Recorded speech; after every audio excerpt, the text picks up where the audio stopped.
ನಮಸ್ಕಾರ Karnataka, welcome back to K20 motors. ಮತ್ತೊಂದು ಹೊಸ ವಿಡಿಯೋಗೆ ಸ್ವಾಗತ ಸುಸ್ವಾಗತ. ಸೊ ಇವತ್ತು ನಮ್ಮ ಮುಂದೆ ಇದೆ ಡ್ಯೂಕ್ 390. ಸೊ ಇದ್ರದ್ದು ನಾವು ಇವತ್ತು ಅಂಡರ್ ಬೆಲ್ ಚೇಂಜ್ ಮಾಡ್ತಿದ್ದೀವಿ. ಸೊ ಇದರಲ್ಲಿ RC 390ನ ಅಂಡರ್ ಬೆಲ್ನ ಇನ್ಸ್ಟಾಲ್ ಮಾಡ್ತಿದ್ದೀವಿ ಇದರಲ್ಲಿ. ಸೊ ಇದರಲ್ಲಿ ನೋಡಿ ಸ್ಟಾಕಲ್ಲಿ BS4 ಅಂಡರ್ ಬೆಲ್ ಇದ್ದಿತ್ತು ಇದರಲ್ಲಿ. ಸೊ ಇದು BS6 ಗಾಡಿ, ಇದರಲ್ಲಿ ಇದ್ದಿದ್ದು BS4 ಇದು ಅಂಡರ್ ಬೆಲ್. ಏನಕ್ಕಂದರೆ ಇಲ್ಲಿ ನೋಡಿ, ಸೊ ಇಲ್ಲಿ BS4ದು ಎಕ್ಸಾಸ್ಟ್ ಸಿಸ್ಟಮ್ ಹಾಕಿದ್ದೀವಿ, ಫುಲ್ ಇಲ್ಲಿಂದ ಎಂಡವರೆಗೂ BS4ದೇ ಇರೋದು ಇದರಲ್ಲಿ. ಸೊ ಅದರಿಂದ ನಮಗೆ ನಾರ್ಮಲಲ್ಲಿ ಇಲ್ಲಿ ನೋಡಿ ಅಂಡರ್ ಬೆಲ್ಲಿ ಅಡಿಯಿಂದ ಬರ್ತದೆ, BS6ಅಲ್ಲಿ ಪೈಪ್ ಅಡಿಯಿಂದ ಹೋಗ್ತದೆ. ಸೊ ಅಂಡರ್ ಬೆಲ್ಲಿ ಬೇರೆ ಥರ ಇರುತ್ತೆ. ಇದು BS4 ಆಗಿರೋದ್ರಿಂದ, BS6 ಆಗಿರೋದ್ರಿಂದ ಸೊ ಇದಕ್ಕೆ ಇವತ್ತು RC ಅಂಡರ್ ಬೆಲ್ನ ಇನ್ಸ್ಟಾಲ್ ಮಾಡ್ತಿದ್ದೀವಿ. ಸೊ ಬನ್ನಿ ಇನ್ಸ್ಟಾಲ್ ಮಾಡೋಣ. ಈ ವಿಡಿಯೋ ಕರೆಕ್ಟಾಗಿ ನೋಡಿದ್ರೆ ನಿಮಗೆ BS4ಗೂ ಅಂಡರ್ ಬೆಲ್ ಇನ್ಸ್ಟಾಲ್ ಮಾಡ್ಬೋದು, BS6ಗೂ ಇನ್ಸ್ಟಾಲ್ ಮಾಡ್ಬೋದು. ಸೊ ಅದಕ್ಕೆ ಏನು ಕ್ಲ್ಯಾಂಪ್ ಮಾಡಬೇಕು ಅದ್ರದ್ದು ಕರೆಕ್ಟ್ ಸೈಜ್ ಹೇಳ್ತೀನಿ. ಈ ವಿಡಿಯೋ ನೋಡಿದ್ರೆ ನಿಮಗೆ ನೀವೇ ಬೇಕಾದ್ರೆ ಇನ್ಸ್ಟಾಲ್ ಮಾಡ್ಬೋದು. ಸೊ ಕ್ಲ್ಯಾಂಪ್ ಸೈಜು ಕರೆಕ್ಟಾಗಿ ಹೇಳ್ತೀನಿ. ಸೊ ಇಲ್ಲಿ ನೋಡಿ, ಇದು ರೈಟ್ ಸೈಡ್ ಇಲ್ಲಿ ಹಾಕಲಿ, ಇದು ಸ್ಟ್ರೈಟಾಗಿ ಬರುತ್ತೆ. ಆ್ಯಕ್ಚುಲಿ ಇದನ್ನು ಬೆಂಡ್ ಮಾಡ್ಕೊಳ್ಳಿ ಈ ಥರ ಆ್ಯಂಗಲಿಗೆ. ಸೊ 90 ಡಿಗ್ರಿಗಿಂತ ಕಮ್ಮಿ ಇರಲಿ ಸ್ವಲ್ಪ. ಇಲ್ಲಿ ನೋಡಿ, ಸೊ ಈ ಥರ ಬೆಂಡ್ ಮಾಡ್ಕೊಳ್ಳಿ. ಇದು ರೈಟ್ ಸೈಡ್. ಇದ್ರದ್ದು ಫುಲ್ಲು ಅಳತೆ ನಾನು ಸ್ಕ್ರೀನ್ ಮೇಲೆ ಕೊಡ್ತೀನಿ ನೋಡಿ, ಇದು ಯಾವ ಥರ ಮಾಡೋದು ಅಂದೇಳಿ. ಫುಲ್ ಆ್ಯಂಗಲ್ ಮತ್ತು ಡಿಸ್ಟೆನ್ಸ್ ಎಲ್ಲ ಸ್ಕ್ರೀನಲ್ಲಿದೆ ನೋಡಿ. ಸೊ ಮತ್ತು ಲೆಫ್ಟ್ ಸೈಡ್ ತೋರಿಸ್ತೀನಿ. ಇಲ್ಲಿ ನೋಡಿ, ಇದು ಲೆಫ್ಟ್ ಸೈಡು. ಸೊ ಲೆಫ್ಟ್ ಸೈಡಿದು ಹಾಗೆ ಅಳತೆ ಕೊಡ್ತೀನಿ ನಾನು, ಸ್ಕ್ರೀನಲ್ಲೇ ಉಂಟು ನೋಡಿ ಎರಡು ದೊಡ್ಡ. ಸೊ ಇದೆರಡು ಮೇಯ್ನಾಗಿ ಮಾಡ್ಕೋಬೇಕು. ಸೊ ಅದಾದಮೇಲೆ ಇಲ್ಲಿ ನೋಡಿ, ಇಲ್ಲಿ ಸೊ ಇದು ಓಲ್ಡ್ ಅಂಡರ್ ಬೆಲ್ಲಿ ಇರಬೇಕಾದ್ರೆ ಈ ಥರ ಸ್ಲಾಟಲ್ಲೇ ಇರುತ್ತೆ. ಇದು BS4 ಅಂಡರ್ ಬೆಲ್ಲಿ ಫಿಟ್ಟಿಂಗು. 6ಇಂದು ಸ್ವಲ್ಪ ಬೇರೆ ಥರ ಬರುತ್ತೆ. ಇಲ್ಲಿ ನೋಡಿ, ಸೊ ಇದಕ್ಕೆ ಡೈರೆಕ್ಟಾಗಿ ಹೋಲ್ ಹಾಕೋಣ. ಸೊ ಆಲ್ರೆಡಿ ಇಲ್ಲಿ ಹೋಲ್ ಮಾಡ್ಕೊಂಡಿದ್ದೀನಿ, ಇಲ್ಲೊಂದು. ಸೊ ಇದೇನು ಬರುತ್ತೆ ನಿಮಗೆ RCದು, ಇದೇನು ಕಟ್ಟಿಂಗ್ ಮಾಡೋದೇನಿಲ್ಲ, ಡೈರೆಕ್ಟ್ ಸ್ಟಾಕಲ್ಲಿ ಏನು ಬರುತ್ತೆ ಅದನ್ನು ಡೈರೆಕ್ಟಾಗಿ ಫಿಟ್ ಮಾಡ್ಬೋದು. ಸೊ NSಗಾದರೆ ಸ್ವಲ್ಪ ಕಟ್ಟೆಲ್ಲ ಮಾಡಲಿಕ್ಕೆ ಉಂಟು. ಸೊ ಇದರಲ್ಲಿ ಕಟ್ ಮಾಡೋದು ಬೇಡ. ಇಲ್ಲಿ ನೋಡಿ, ಇಲ್ಲೆರಡು ಪಾಯಿಂಟ್ ಇದೆ. ಸೊ ಅದರಲ್ಲೂ ಅದೇ ಡಿಸ್ಟೆನ್ಸಲ್ಲಿ ಹೋಲ್ ಮಾಡ್ಕೊಂಡ್ರೆ ಇದಕ್ಕೆ ಹಾಕ್ಬೋದು ಡೈರೆಕ್ಟಾಗಿ. ಬೋಲ್ಟ್ ತಗೊಬಂದು ಫಸ್ಟು ಇಲ್ಲಿಗೆ ಸೊ ಈ ಕ್ಲ್ಯಾಂಪ್ನ ಹಾಕ್ಕೊಳ್ಳೋಣ. ಇದು ರೈಟ್ ಸೈಡಿಂದ ಆಯಿತಾ. ಸೊ ಇಲ್ಲಿ ನೋಡಿ, ಹೀಗೆ ಹಾಕಬೇಕು ಇದಕ್ಕೆ. ಸೊ ಅದಕ್ಕೋಸ್ಕರ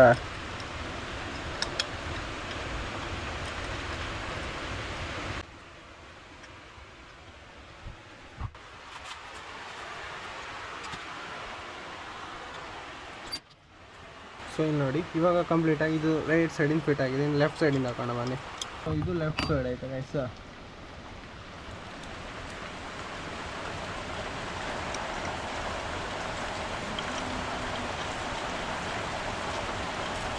ಸೊ ಈ ಕ್ಲ್ಯಾಂಪ್ಗಳನ್ನೆಲ್ಲ ನಾನು ಮನೆಯಲ್ಲೇ ಮಾಡ್ಕೊಂಡಿರೋದು. ನೀವು ಯಾವುದಾದ್ರು ನಿಮಗೆ ಹತ್ತಿರದ ವೆಲ್ಡಿಂಗ್ ಶಾಪ್ಗಳೆಲ್ಲ ಇರ್ತಾವಲ್ಲ, ಸೊ ಅಲ್ಲಿ ಹೋಗಿ ಮಾಡಿಸ್ಕೋಬೋದು. ಸೊ ಇಲ್ಲಾಂದರೆ ಯಾರೋ ಫಿಟ್ ಮಾಡೋರು ಇರ್ತಾರೆ, ಸೊ ಅವ್ರ ಹತ್ರ ಮಾಡಿಸಿ.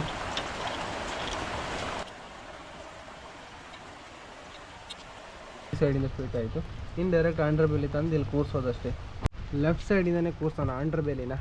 ಇಲ್ಲಿ ನೋಡಿ, ಸೊ ಇದನ್ನು ಡೈರೆಕ್ಟಾಗಿ ತಗೊಂಡೋಗಿ ಸೊ ಅಂಡರ್ ಬೆಲ್ಲಿನ ಕೂರಿಸುವಾಗ ನೋಡ್ಕೊಳ್ಳಿ. ಮತ್ತು ಈ ಟೈರಲ್ಲಿ ಡಿಸ್ಟೆನ್ಸ್ ಇರಬೇಕು ಒಂದಿಷ್ಟು ಗ್ಯಾಪು, ಇಲ್ಲಾಂದರೆ ಟೈರಿಗೆ ಹೋಗಿ ಹೊಡೆಯುತ್ತೆ. ಇಲ್ಲ ಜಾಸ್ತಿ ಡೌನ್ ಮಾಡಿ ಹಾಕಿದ್ರೆ ನಿಮಗೆ ಗ್ರೌಂಡ್ ಕ್ಲಿಯರೆನ್ಸ್ ಏನೂ ಸಿಗೋಲ್ಲ, ಆಮೇಲೆ ಹಂಪ್ಗಳಲ್ಲೆಲ್ಲ ಹೊಡೆಯುತ್ತೆ.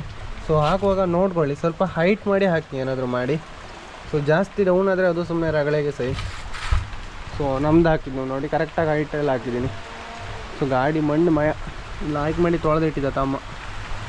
ಸೊ ಇದೊಂದು ತೊಳಿತೀನಿ ಈಗ.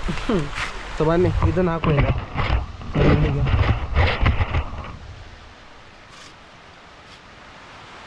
ಸೊ ಇಲ್ಲಿ ಹೋಲ್ ದೊಡ್ಡದಾಗಿದೆ ಇಲ್ಲಿ ನೋಡಿ. ಸೊ ಅದಕ್ಕೋಸ್ಕರ ಒಂದು ವಾಷರ್ ತಗೊಳ್ಳಿ. ಸೊ ಹೀಗೆ ಸೊ ವಾಷರ್ ತಗೊಂಡು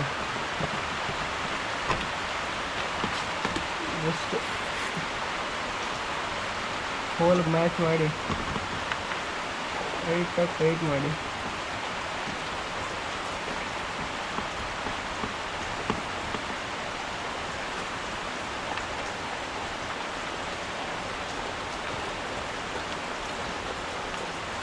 ಸೊ ಟೈಟ್ ಮಾಡಬೇಡಿ ಪೂರ್ತಿ, ಜಸ್ಟ್ ಇಷ್ಟೇ ಹೋಲ್ಡಲ್ಲಿ ಇರಲಿ. ಸೊ ನೆಕ್ಸ್ಟು ಹಿಂದೆ ಬನ್ನಿ, ಇಲ್ಲಿ ನೋಡಿ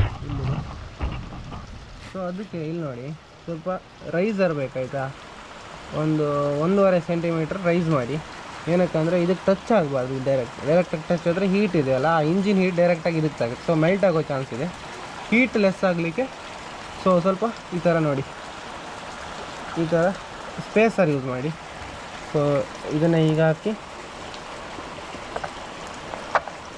ನೆಕ್ಸ್ಟು ಒಂದು ವಾಷರ್ ಇಟ್ಟು, ಸೊ ಅದಾದಮೇಲೆ ಸ್ಪೇಸರ್ ಯೂಸ್ ಮಾಡಿ. ಅದಾದಮೇಲೆ ಡೈರೆಕ್ಟಾಗಿ ಇಲ್ಲಿ ತಾಗಿಸಿ, ತೊಂದರೆ ಇಲ್ಲ. ಸೊ ಇಲ್ಲಿ ನೋಡಿ, ಸೊ ಎಲ್ಲ ಇಷ್ಟೇ ಕೂರಿಸ್ಕೊಳ್ಳಿ ಸಾಕು, ಫುಲ್ ಟೈಟ್ ಮಾಡ್ಕೋಬೇಡಿ. ಈಗ ರೈಟ್ ಸೈಡ್ಗೆ ಹೋಗೋಣ. ರೈಟ್ ಸೈಡಲ್ಲಿ ಮಾಡೋಣ. ಸೊ ಇವಾಗ ರೈಟ್ ಸೈಡಲ್ಲಿ ಸ್ವಲ್ಪ ಬ್ಯಾಕ್ ಆಗುವಂಥ ಗ್ಯಾಸ್ ಕತ್ಲೆ ಆಗುವಂತೆ ತೊಂದರೆ ಇಲ್ಲ. ರೈಟ್ ಸೈಡ್ ನೋಡಿ, ಸೊ ಇಲ್ಲಿಗೆ ವಾಷರ್ ಯೂಸ್ ಮಾಡಿ ಆ್ಯಂಡ್ ಹಾಕಿರ್ತಾರೆ. ಸೊ ನಾನು ಆಲ್ರೆಡಿ ಇಲ್ಲಿ ನೋಡಿ ಬೋಲ್ಟನ್ನ ಇದಕ್ಕೆ ನಟ್ಟನ್ನು ಇದಕ್ಕೆ ಇಲ್ಲಿ ನೋಡಿ ನಟ್ಟನ್ನು ಇದಕ್ಕೆ ವೆಲ್ಡ್ ಮಾಡ್ಕೊಂಡಿದ್ದೀನಿ. ಸೊ ಬೋಲ್ಟ್ ಇಲ್ಲಿ ಯೂಸ್ ಮಾಡ್ತಾಯಿದ್ದೀನಿ. ಸೊ ನೀವು ಹೇಗೆ ಬೇಕಾದರೂ ಮಾಡ್ಬೋದು, ಅದು ನಿಮಗೆ ಯಾವ ಥರ ಈಸಿ ಆಗುತ್ತೆ ಅದ್ರ ಥರ. ಸೊ ಶೋರೂಮಲ್ಲೆಲ್ಲ ಇಟ್ಟರೆ ಅವರಿಗೆ ರಿಮೂವ್ ಮಾಡಿ ಹಾಕಲಿಕ್ಕೆಲ್ಲ ಕಷ್ಟ ಆಗಬಾರ್ದು ಅಂತ ಈ ಸ್ಟೆಪ್ ಮಾಡೋದು. ಇಲ್ಲಾಂದರೆ ಅವರು ಐಟಮ್ ಎಲ್ಲೆಲ್ಲ ಉದುರಿಸಿ ಹಾಕ್ತಾರೆ. ಸೊ ರೇರ್ಗೂ ಸೇಮ್ ನೋಡಿ, ಇಲ್ಲೂ ಸ್ಪೇಸರ್ ಯೂಸ್ ಮಾಡ್ತಾಯಿದ್ದೀನಿ. ಇಲ್ಲಿ ನೋಡಿ,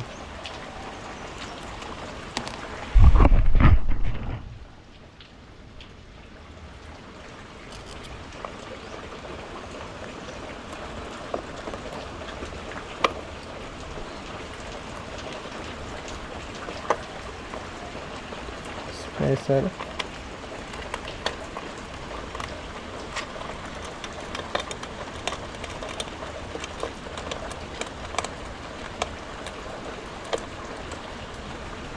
ಇಷ್ಟೇ. ಇವಾಗ ಕರೆಕ್ಟಾಗಿ ಅಡ್ಜಸ್ಟ್ ಆಗಿದೆ ನೋಡಿ ಡಿಸ್ಟೆನ್ಸು. ಸೊ ಇಷ್ಟೇ, ಹೀಗೆ ಕೂತ್ರೆ ಸರಿ. ಇಷ್ಟು ಕೂರ್ತಂದ್ರ ಮೇಲೆ ಇವಾಗ ಕರೆಕ್ಟಾಗಿ ಅಷ್ಟನ್ನು ಟೈಟ್ ಮಾಡೋಣ ಬನ್ನಿ.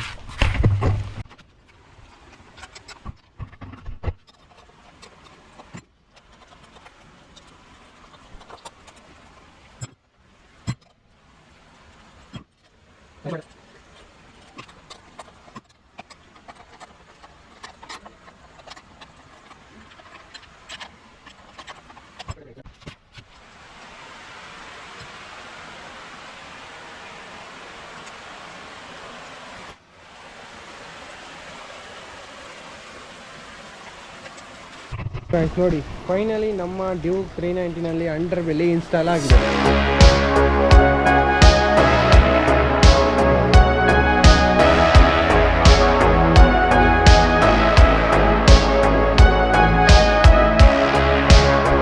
ಸೊ ಇದು ಫೈನಲ್ ಲುಕ್ಕು ಅದು ಡ್ಯೂಕ್ 390ನಲ್ಲಿ. ಸೊ ಡ್ಯೂಕಲ್ಲಿ ಆಲ್ಮೋಸ್ಟ್ ಈಸಿಯಾಗಿ ಇನ್ಸ್ಟಾಲ್ ಮಾಡ್ಬೋದು ಕಂಪೇರ್ ಟು ಎನ್ ಎಸ್ ಅಲ್ಲಾದರೆ ಅಡಿ ಬದಿ ಅಂಡರ್ ಬೆಲ್ಲಿ ಇದೆ, ಅದಕ್ಕೆ ಕಟ್ ಮಾಡಬೇಕು. ಸೊ ಇದರ ಅಂಡರ್ ಬೆಲ್ಲಿ ಇದಕ್ಕೆ ಹೊಡೆಯೋದೇ ಇಲ್ಲ, ಈಸಿಯಾಗಿ ಫಿಟ್ಟಿಂಗ್ ಮಾಡ್ಬೋದು. ಸೊ ಅದೇ ಸ್ವಲ್ಪ ಟಫ್ ಆಗಿರೋದು.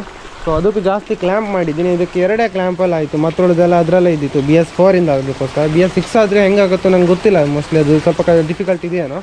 ಸೊ ಆಲ್ಮೋಸ್ಟ್ ಸೇಮ್ ಸಿಮಿಲರ್ ಆಗೇ ಬರುತ್ತೆ. ಸೊ ಇದು ಡ್ಯೂಕ್ 390ನಲ್ಲಿ ಅಂಡರ್ ಬೆಲ್ಲಿ ಇನ್ಸ್ಟಾಲ್ ಮಾಡೋದು. ಸೊ ನಿಮ್ಮ ಫ್ರೆಂಡ್ಸ್ ಯಾರಾದರೂ ಡ್ಯೂಕಲ್ಲಿ ಅಂಡರ್ ಬೆಲ್ಲಿ ಇನ್ಸ್ಟಾಲ್ ಮಾಡಬೇಕು ಅಂತ ಅಂದ್ಕೊಂಡಿದ್ರೆ ಸೊ ಅವ್ರಿಗೆ ಈ ವಿಡಿಯೋನ ಶೇರ್ ಮಾಡಿ, ಯೂಸ್ ಆಗುತ್ತೆ. ಸೊ ಈಸಿಯಾಗಿ ಇನ್ಸ್ಟಾಲ್ ಮಾಡ್ಬೋದು. ಸೊ ವಿಡಿಯೋ ಇಷ್ಟ ಆದರೆ ಲೈಕ್ ಮಾಡಿ. ಸೊ ಚಾನಲ್ಗೆ ಹೊಸಬರಾದರೆ ಸಬ್ಸ್ಕ್ರೈಬ್ ಮಾಡಿ.